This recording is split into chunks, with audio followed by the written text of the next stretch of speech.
4 rich young men turned a tennis court into a playground for cruelty. When a ball girl stepped in to shield her trembling German Shepherd puppy, they laughed, pushed her aside, and thought the system would protect them. They were right about one thing. The local police would look away, but they missed one detail. Someone was watching. He wasn't a spectator. He was a Navy SEAL. And this time, silence would cost them everything. Before we begin, tell us where you're watching from. If this story moves you, please subscribe. The summer in Palm Cove, Florida, had a way of pressing down on people. By midday, the sun no longer shone.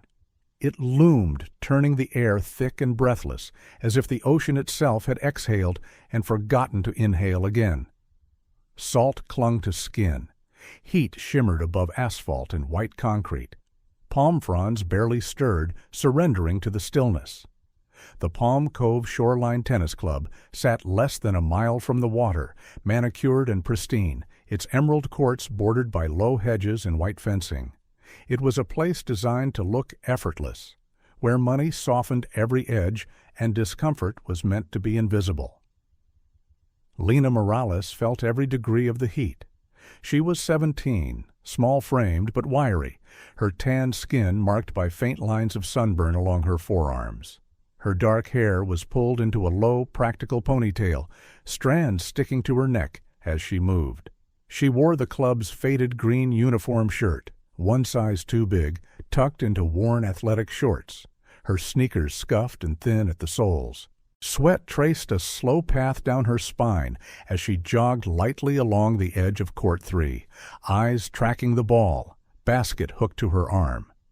She was a ball girl, but not the kind seen on television. No applause, no prestige, just long hours, blistered feet, and the quiet understanding that she was replaceable.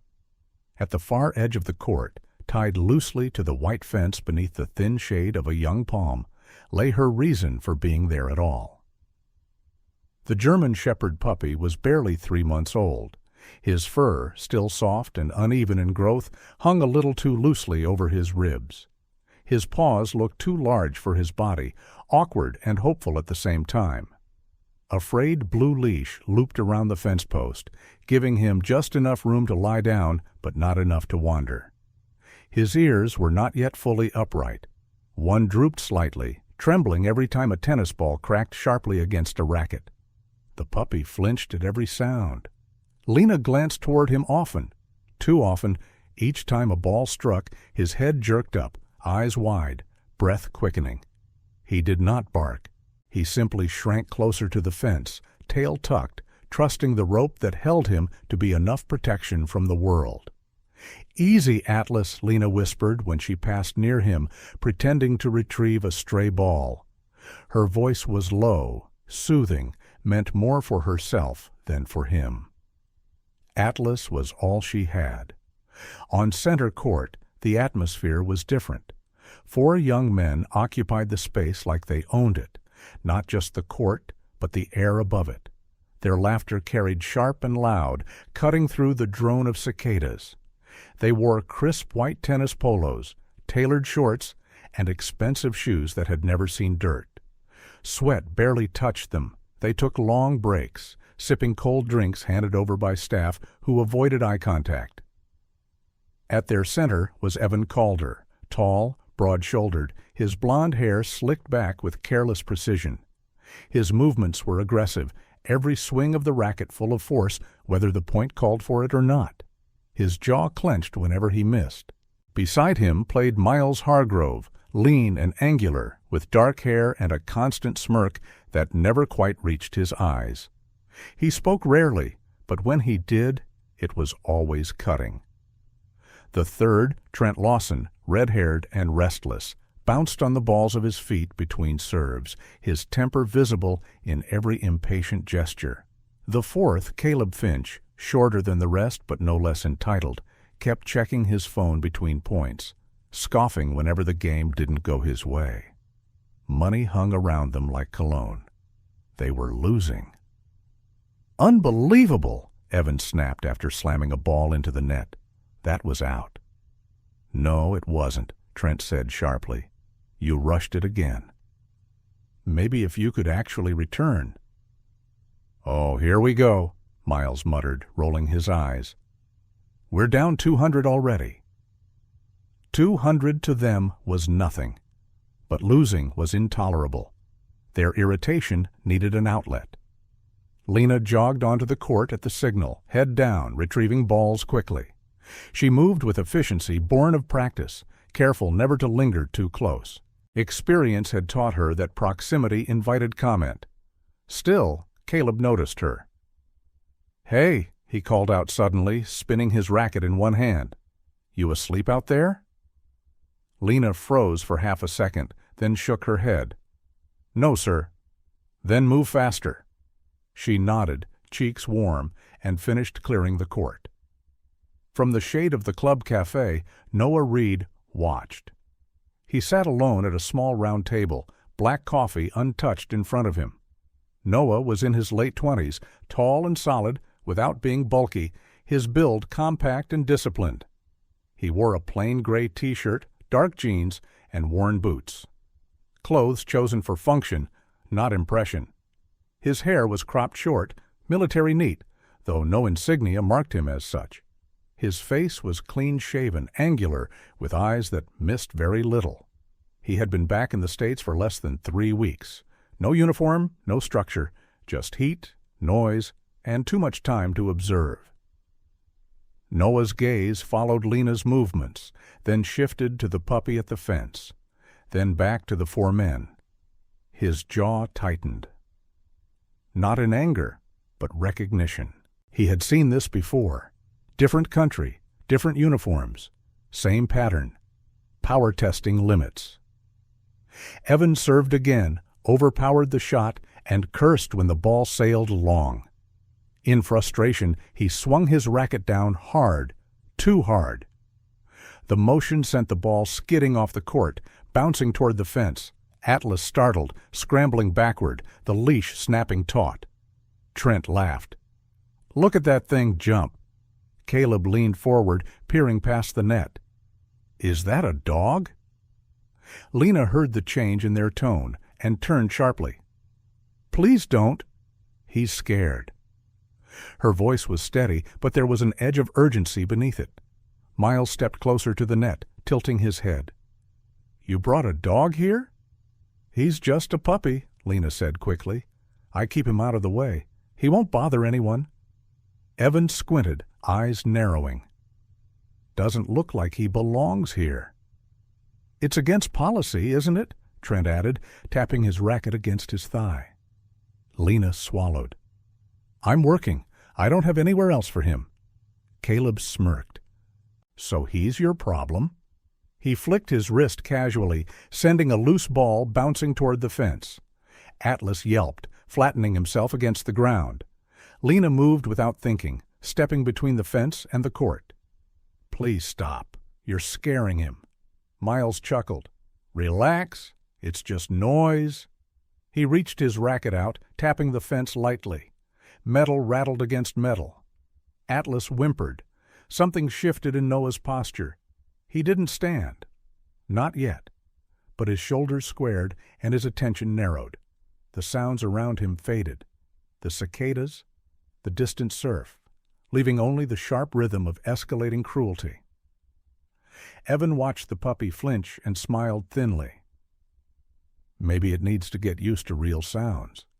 He raised his racket and jabbed it once at the fence. Lena's voice broke through the heat. "Stop it!" Several players on nearby courts paused, glancing over. A woman in a wide-brimmed visor frowned, then looked away. A man at the bar pretended to adjust his drink. No one said a word. The fence rattled again. Atlas trembled, eyes locked on Lena. Noah exhaled slowly through his nose. Predator, prey, audience. The pattern was complete. He stood, pushing his chair back quietly, and took one step forward. Still unseen by most, but no longer disengaged. The summer air seemed to hold its breath. The sound came sharp and wrong, a hard crack. Wood against composite, followed by a thin, terrified yelp that cut through the heat and chatter like glass breaking. Evan Calder's racket had come down with full force, not on a ball this time, but against the white fence itself, the vibration traveling through the metal links straight into the ground where Atlas lay. The puppy screamed, a high, panicked sound, scrambling backward until the leash snapped tight and his small body slammed awkwardly against the post. Lena didn't think. She ran. The basket clattered from her arm as she crossed the boundary of the court, hands outstretched, placing herself between the fence and the young men. Her movement was instinctive, raw. She dropped to her knees beside the puppy, curling her body around him, one arm shielding his head, the other pulling him close. "Stop!" she cried. "Please, he's just a baby." Her voice cracked, loud enough to draw more eyes now. Conversations faltered. A few heads turned. No one moved closer. Trent Lawson snorted. "Get your hands off the court." Evan's face was flushed, jaw tight with irritation that had nothing to do with tennis anymore. "You shouldn't bring animals where they don't belong." Caleb Finch stepped forward, irritation sharpening into something uglier. "You want him to get hurt? Keep him here." He took a step toward the fence, racket still in his hand. Lena rose halfway, still crouched, panic in her eyes. "I said stop." Caleb shoved her. It wasn't a full-force blow, just a careless push meant to move an obstacle. But Lena was off balance, her knees on hot concrete, one hand still tangled in the leash.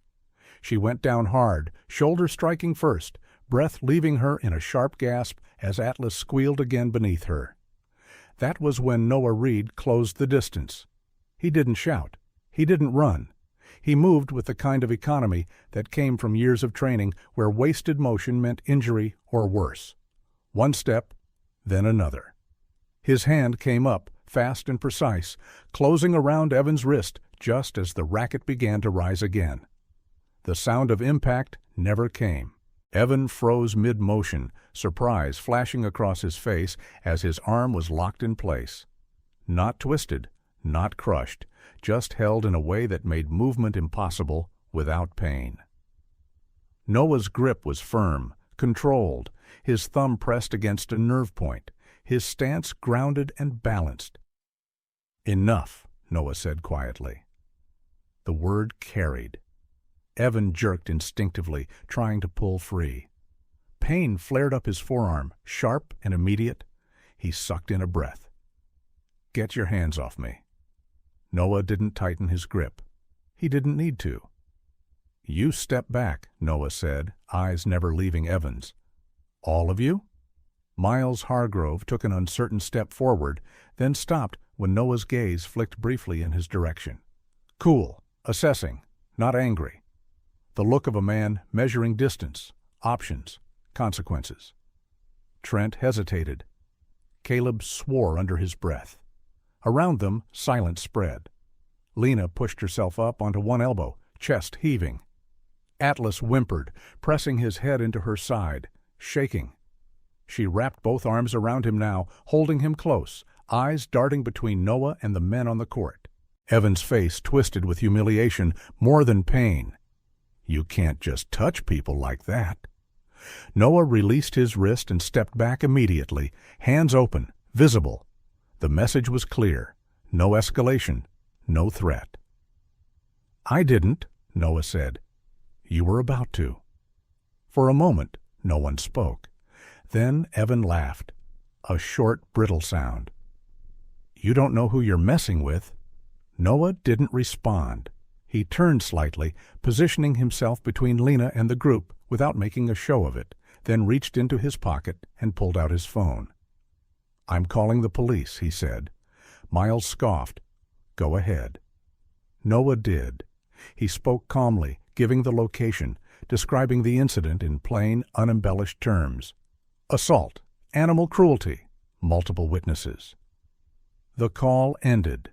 The wait began. Minutes stretched. Sweat rolled down Lena's temple.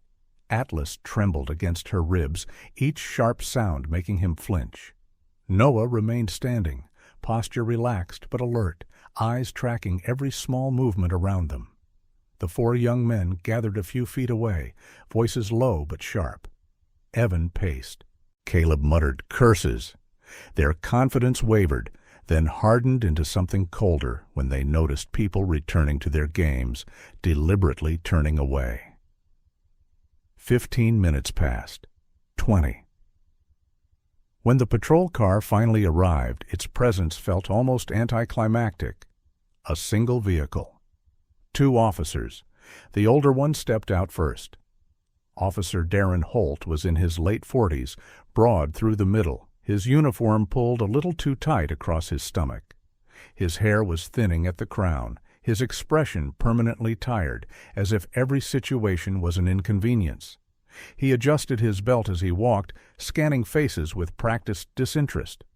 Behind him came Officer Lucas Perez, younger, leaner, dark-haired, with an alertness that hadn't yet been worn down. His eyes moved quickly, taking in details. The overturned basket, the shaken girl, the puppy pressed to her chest. "What seems to be the problem?" Holt asked. Noah answered first, concise and clear. "There was an assault. The dog was struck with a racket. The girl was pushed to the ground." Holt nodded slowly, then turned toward Evan. "Sir?" Evan straightened immediately. "This guy attacked me," he said, pointing at Noah. "Grabbed me for no reason." Miles chimed in. "He escalated everything." Holt's gaze flicked between them, then landed on Lena. "Miss?" Lena opened her mouth. Nothing came out at first. Her throat tightened. She swallowed.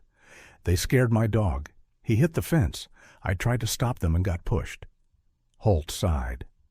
"All right." He stepped aside, pulling out his notebook.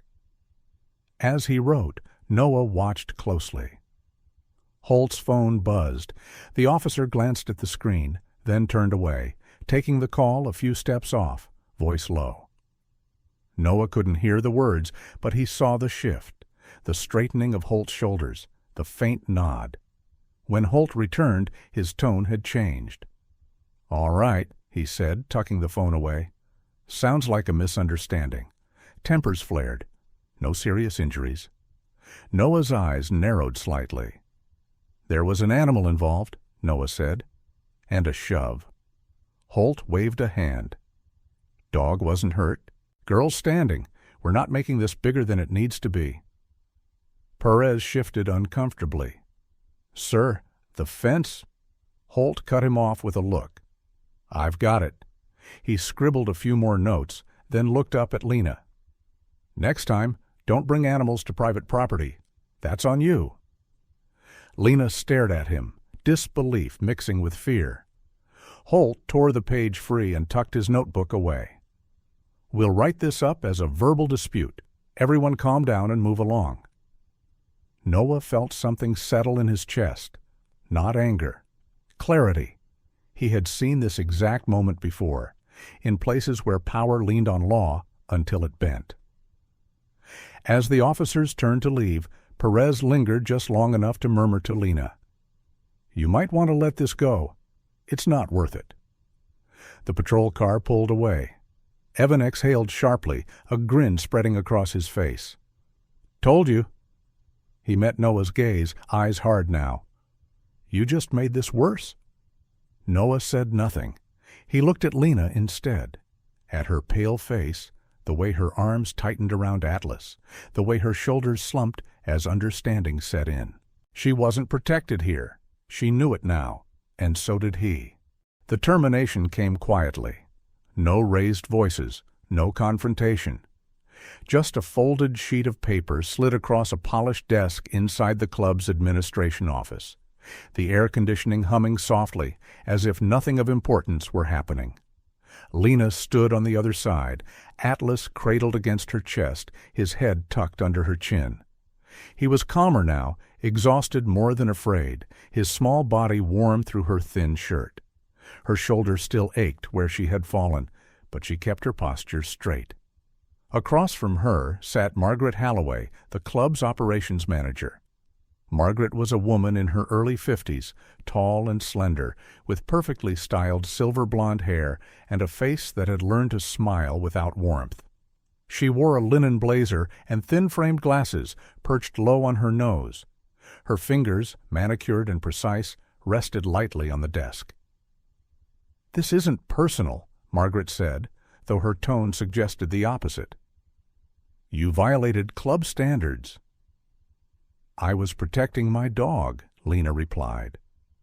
Her voice was steady, but only because she was forcing it to be. Margaret sighed, as if burdened by Lena's inability to understand. "You caused a disturbance on a private court. Guests felt unsafe." "They hit him," Lena said. "They pushed me."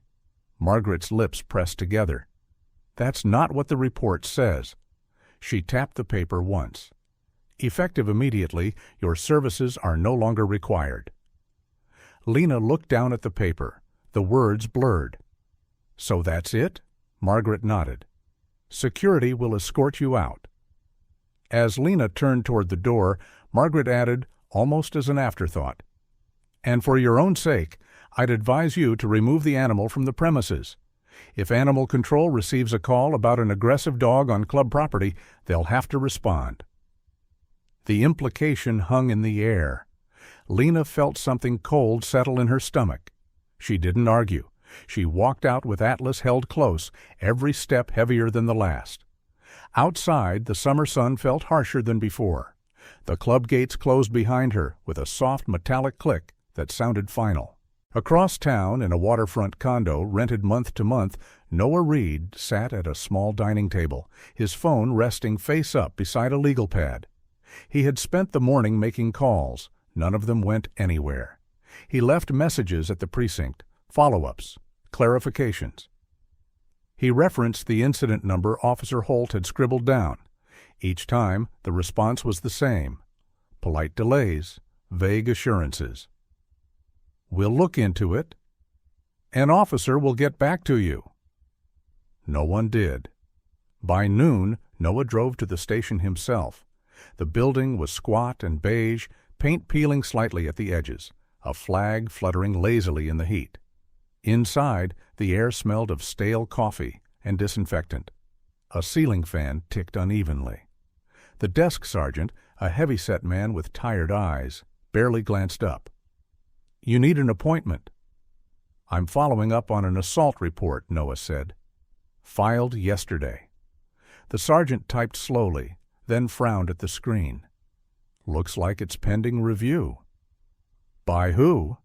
The man shrugged. "Detective assignment hasn't gone through yet." Noah waited. Minutes passed. Officers came and went. No one acknowledged him again. Finally, the sergeant cleared his throat.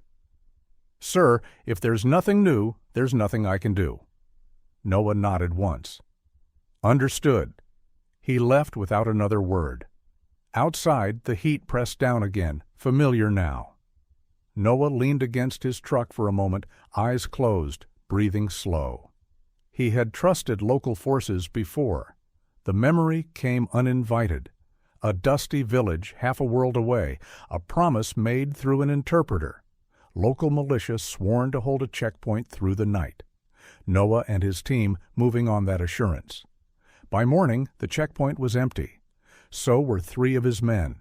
Money had changed hands. Allegiances had shifted. Accountability had vanished. Different country, same quiet corruption. Noah opened his eyes. Back at the club, Evan Calder watched his phone screen with satisfaction as a video replayed. The clip was shaky, cropped tightly. It showed Noah's hand on Evan's wrist, the angle just right to suggest aggression. Someone had overlaid captions in bold white text, "Unprovoked attack at Palm Cove Tennis Club." Miles leaned over his shoulder, smirking. "That'll play." Trent laughed. "Already shared it. My uncle knows someone at Channel 7. Caleb checked the comments, scrolling in fast. "People love this stuff." Evan's smile hardened. "Good. Let him explain that." By late afternoon, the video had made its rounds. Group chats, local feeds, whispers at the bar. The story shifted quickly, reshaped by repetition. Noah Reed, unidentified man, violent outburst. Lena Morales, reckless employee with an illegal dog. Facts didn't matter. Perception did. Lena sat on the edge of her bed in her small apartment above a closed surf shop, Atlas curled beside her. The room was cramped but clean, the walls decorated with thrift store frames and old photos. A single fan oscillated uselessly in the corner. Her phone buzzed again. Unknown number. She let it go to voicemail. A moment later, a notification appeared. Animal control. Missed call. Her chest tightened. She picked Atlas up, pressing her forehead against his. "It's okay," she whispered, though she wasn't sure she believed it. Across town, Noah watched the same video on his screen, his expression unreadable. He didn't comment, didn't respond. He saved it. Then he opened his contacts and scrolled past dozens of names until he stopped. Daniel Cross. The call rang once before being answered. "Noah?" The voice on the other end was calm, familiar, edged with curiosity. "Didn't expect to hear from you."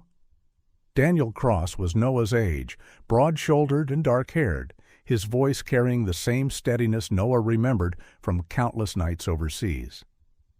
Daniel had been a SEAL once.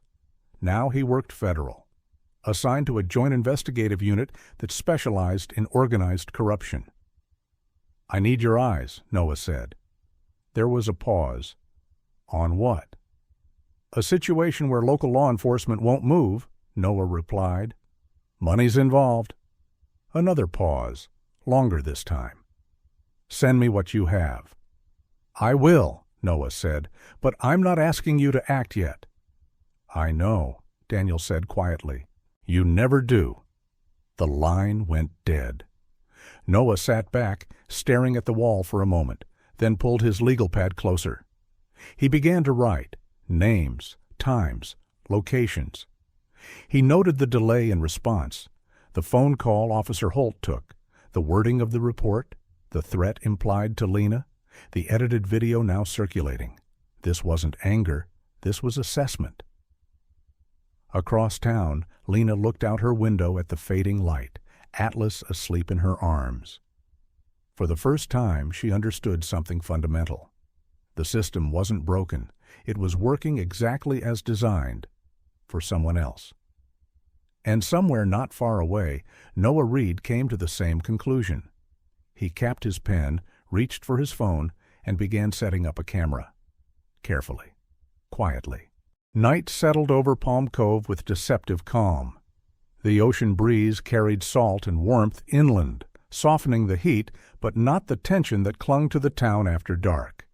Streetlights cast long amber pools on empty sidewalks, and beyond the last row of condos, a service road ran parallel to the beach, poorly lit, rarely used after sunset.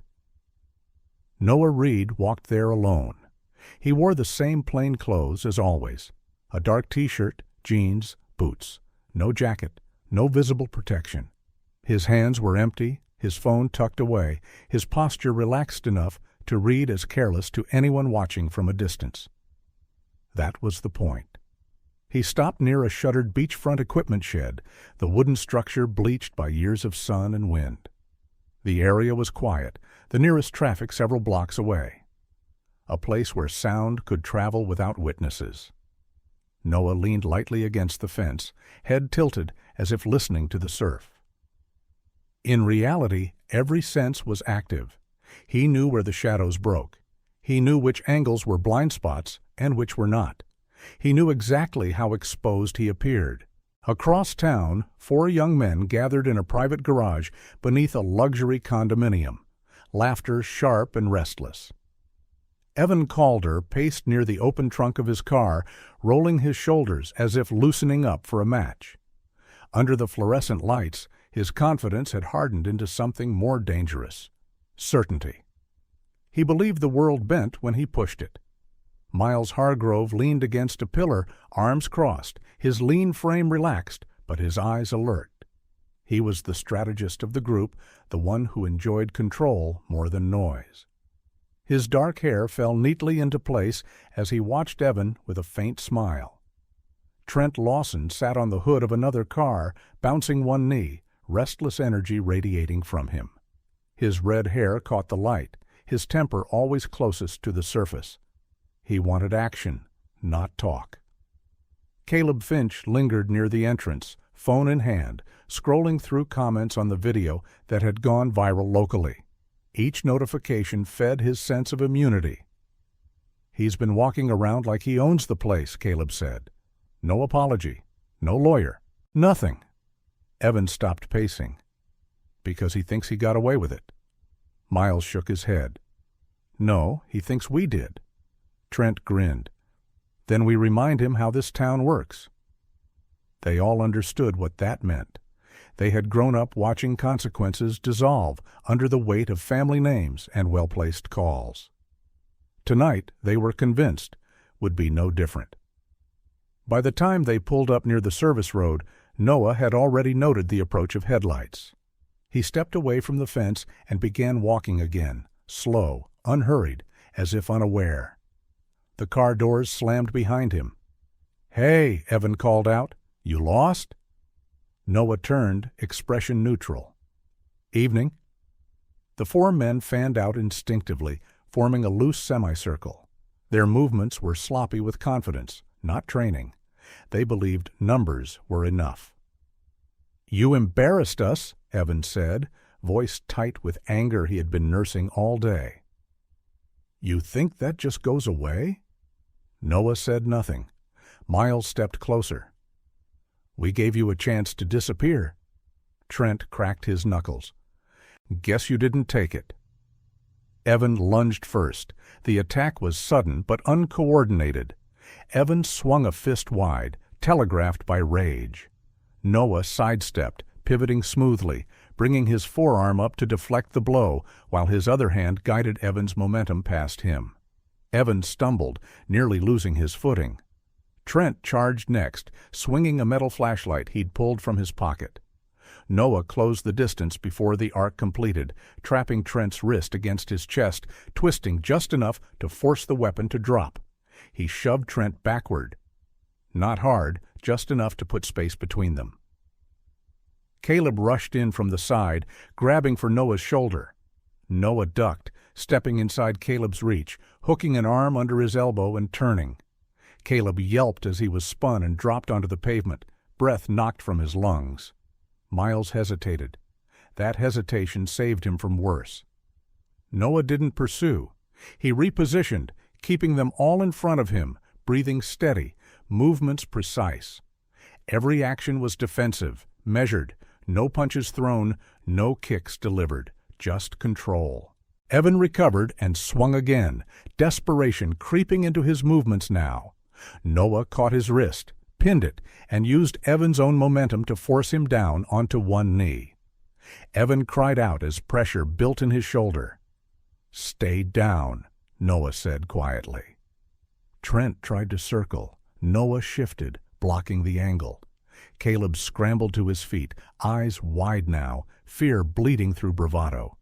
The entire confrontation lasted less than 30 seconds, and every second of it was recorded. From a concealed angle atop the equipment shed, a compact camera captured wide footage. Another, positioned farther down the road, caught audio and close detail. Both devices were active under lawful authorization, their presence known to Noah and unseen by everyone else.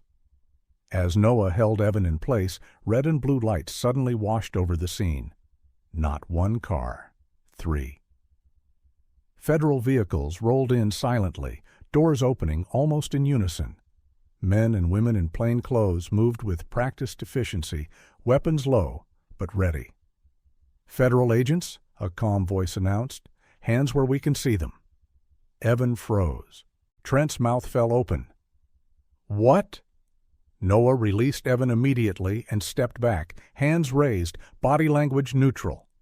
Agents closed in, separating the 4 young men, guiding them to the ground with firm, professional restraint. None of it was rushed. None of it was theatrical. One of the agents approached Noah. He was tall, broad-shouldered, dark hair cropped short, his presence controlled and unmistakable. His eyes flicked briefly to Noah, a flicker of recognition passing between them. Daniel Cross. Daniel nodded once. "You all right?" Noah lowered his hands. "I am." "Good," Daniel said. Then he turned toward the others. "You're under arrest for assault, conspiracy to commit assault, and animal cruelty related to a prior incident. You have the right to remain silent." Evan stared at him, disbelief dawning. "This is a mistake. You don't know who my father is." Daniel's expression didn't change. "That's been noted." Local police never arrived. No sirens echoed from nearby streets. No uniforms appeared to intervene. Exactly as Noah had predicted. Agents photographed the scene, tagged evidence, retrieved the recording equipment. Statements were taken. Rights were read again.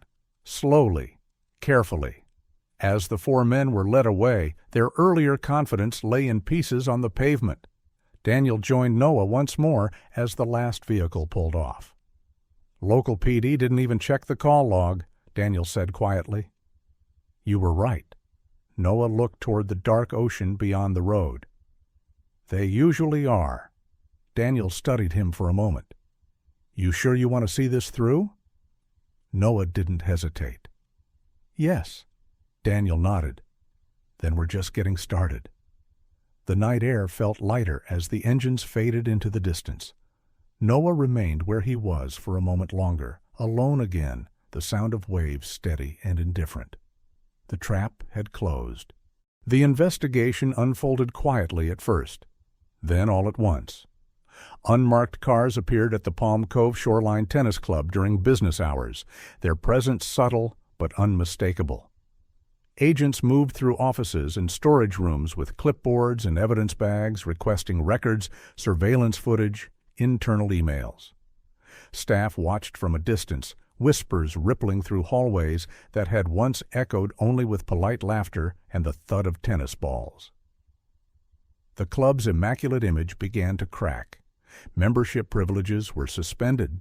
Financial ledgers were seized. Interviews followed, some cooperative, others tense. Questions centered on patterns, how complaints were handled, how certain guests were protected, how employees without influence were dismissed when trouble surfaced. At the same time, the local police department felt a pressure it had not expected. 2 internal affairs investigators arrived without warning. One was Elaine Porter, a woman in her early 40s with cropped dark hair and an expression sharpened by years of skepticism. The other, Marcus Hill, taller, heavier set, with a calm, deliberate manner that made people nervous without raising his voice. They reviewed call logs, response times, incident reports that never seemed to progress beyond pending. Conversations grew careful. Doors closed more often. No press releases were issued yet. But word spread. Lena Morales learned all of this secondhand, sitting at a small table inside a modest legal aid office near downtown. The air smelled faintly of coffee and paper. Across from her sat Rachel Kim, a civil rights attorney in her early 30s with shoulder-length black hair and alert brown eyes. Rachel's posture was relaxed, but her focus was razor-sharp, her pen moving swiftly as Lena spoke. "You're not being charged with anything," Rachel said once Lena finished. "And animal control won't be touching your dog." Lena blinked. "You're sure?" Rachel smiled faintly. "Very." She slid a document across the table. "This confirms Atlas is registered under your name and cleared by a veterinarian. The threats made against you are on record now." Relief hit Lena so suddenly her hands shook. Atlas stretched out at her feet, lifted his head, and thumped his tail once, sensing the shift in her breathing. Rachel leaned back. "You also have grounds for wrongful termination. The club acted to protect its clients, not the truth." Lena hesitated. "I don't want money," she said quietly. "I just want to work and keep him safe." Rachel studied her for a moment, then nodded. "That's usually how this starts." Outside, summer pressed on, but its heat had softened. Storms rolled in more frequently now, cooling the evenings. Atlas had gained weight, his ribs no longer visible beneath his thickening coat. One ear stood tall, the other still tilted slightly, giving him a perpetually curious look. Across town, Noah Reed fulfilled his part with the same restraint he had shown throughout. He met with federal investigators twice more, each session thorough but efficient. He reviewed footage, confirmed timelines, answered questions without embellishment. When asked if he wished to make a statement for the media, he declined. "I'm not the story," he said. They didn't push. Daniel Cross sat across from him during the final meeting, sleeves rolled up, tie loosened, his usual calm presence grounded as ever. "You did good," Daniel said once the paperwork was complete. Noah shrugged. "It needed doing." Daniel watched him for a moment. "They'll keep digging. The club, the department. Some people won't like where it leads." Noah stood. "They don't have to." Outside the federal building, a reporter waited near the curb, camera poised. Noah walked past without slowing, eyes forward, blending into the late afternoon crowd as if he had never been there. By August, the tennis club closed indefinitely. A notice appeared on its gate citing operational restructuring. Members canceled quietly. Sponsors withdrew. A place that had thrived on exclusion found itself hollowed out by scrutiny. Lena took a job at a small community recreation center on the north side of town, a low brick building surrounded by uneven grass and a few struggling trees. The pay was modest. The work was honest. She started bringing Atlas with her. At first, he stayed close, nervous around sudden noises. But children gathered quickly, drawn by his size and gentle eyes. Lena taught them how to approach him, how to let him sniff their hands, how to read the subtle signs of discomfort or trust. Word spread. Soon others began bringing dogs, rescues mostly, some fearful, some reactive. Lena spoke to them the same way she spoke to Atlas, softly, clearly, without rushing. She didn't call it training, she called it learning. By summer's end, the recreation center's unused backlot had transformed into something new. A few agility obstacles built from donated materials, a shaded bench, a hand-painted sign reading "Second Step Canine Space." Rachel stopped by one afternoon, watching as Lena guided a nervous shepherd mix through a simple exercise. "You built this fast," Rachel said. Lena smiled, wiping sweat from her brow. "I had help." Atlas trotted over, tail high, confidence blooming in every movement. One evening, as the sun dipped low and painted the sky in muted golds and purples, a familiar figure appeared near the fence.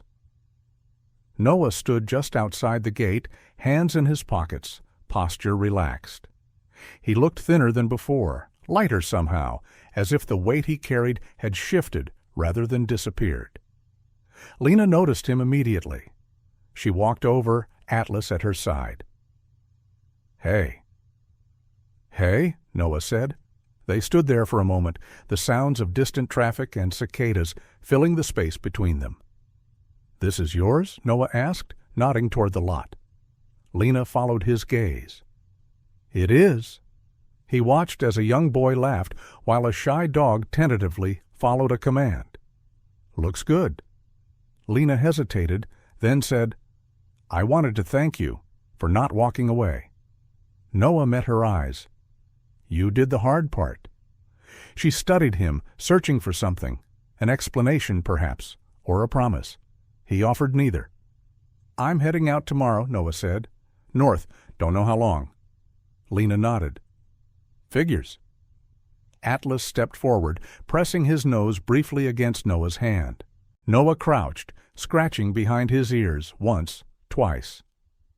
"Take care of him," Noah said softly. "I will," Lena replied. "And them." She gestured toward the dogs, the people, the small but growing space behind her. Noah straightened. "That's all that matters." He turned and walked away without looking back.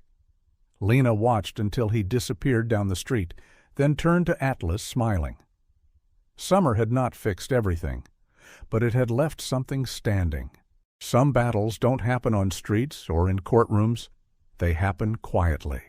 When someone chooses to step forward instead of looking away, when courage shows up without applause, and when kindness holds its ground against power and fear. In everyday life, we are all given moments like this, moments where silence is easier, where walking past feels safer. But real change begins when one person refuses to accept cruelty as normal, and that single choice can give others the strength to stand, heal, and rebuild. If this story reminded you that compassion still matters, that doing the right thing is worth the cost, we invite you to share it with someone who needs that reminder today. Let us know in the comments what this story made you feel, or if you've ever witnessed a moment where someone chose to protect instead of ignore. And if you believe stories like this deserve to be told, please subscribe to the channel so you don't miss the next one. Together we keep these lessons alive. One story, one voice, one act of courage at a time.